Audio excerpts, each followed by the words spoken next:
ఆ రోజు పెళ్లి చూపుల్లో ఎదురు బెదురుగా కూర్చోబెడితే ఈ అబ్బాయి నీకు నచ్చాడమ్మా అనగానే గంగిర దూపినట్టు ఊపావు.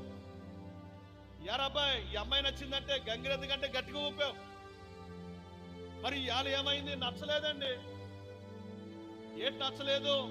కష్టమైన నష్టమైన నువ్వు ఆ భార్యతోనే ఆ భర్తతోనే కడ వరకు బ్రతకాలని దేవుడు నియమించాడు. ప్రాణం మధ్యలో పోవాలి కానీ ప్రాణం ఉన్నంత వరకు ఏమాత్రం కూడా ఎడబాసి ఉండకూడదు అన్నాడు ఆయన. ఇంకో మాట అన్నాడు, దేవుడు జతపరచిన దానిని మనుషుని వేరుపరచకూడదు అన్నాడు ఆయన. అటు తిరిగి పెళ్లి కేసులోకి పోయింది.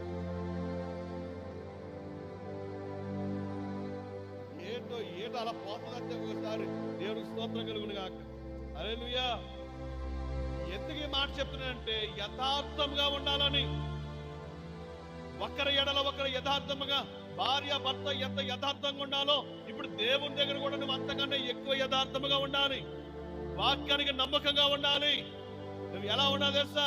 నీతిమంతుడిగా యథార్థవంతుడిగా వాక్యానికి తగినట్లు నీ బ్రతుకును మలుచుకోవాలి. అదే నిజమైన మారు మనసు అన్నాడు ఆయన. ఈరోజు మారు మనసు లేకుండా పనికి మారు బ్రతికే కంటే అంతకన్నా ఇహేనమైన బ్రతుకు మరొకటి ఉందా? వాక్యానికి తగినట్లుగా జీవించండి, వాక్యానుసారంగా బ్రతకండి.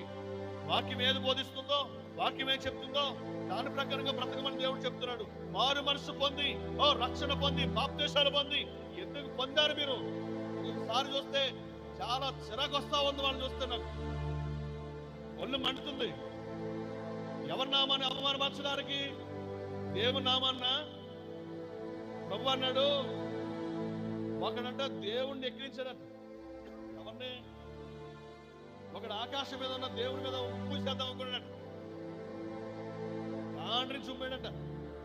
ఎడగా ఆయన చూసాడట. ఊతే ఎవడి మీద పడతెళ్ళి ప్రభు అంటాడు, మోసపోకుడి, దేవుడు ఎక్కరింపబడడు. దేవుణ్ణి ఎక్కిరించాలనుకుంటున్నారా? దేవుని నామాన్ని అవమానపరచాలనుకుంటున్నారా? నీవే పడతావు. అది ఆ గాడిలో నువ్వే పడతావు, నీవే ఏడుస్తావు రోజు.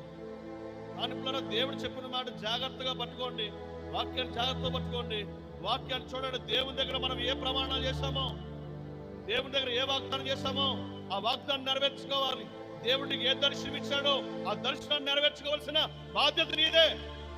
నీ దర్శనం దేవుడికి ఇచ్చినప్పుడు, నీ దేవుని సేవకుడు చూపించినప్పుడు ఆ సేవకుడి దగ్గర, మందిరం దగ్గర నువ్వు యథార్థంగా పడి ఉండవలసిందే. నీకు ఎన్ని శ్రమలు వచ్చినా, ఎన్ని శోధనలు వచ్చినా ఆయన ఇచ్చేంత వరకు, నేను దీవించేంత వరకు ఆయన పాదాల దగ్గర పడి ఉండాలంతే. దేవుడిని ఇచ్చిన దర్శనం, ఇచ్చిన దర్శనాన్ని ఏం చేద్దామని, ఇచ్చిన దర్శనాన్ని పాడు చేద్దామని ఆలోచన. నువ్వు దేవుని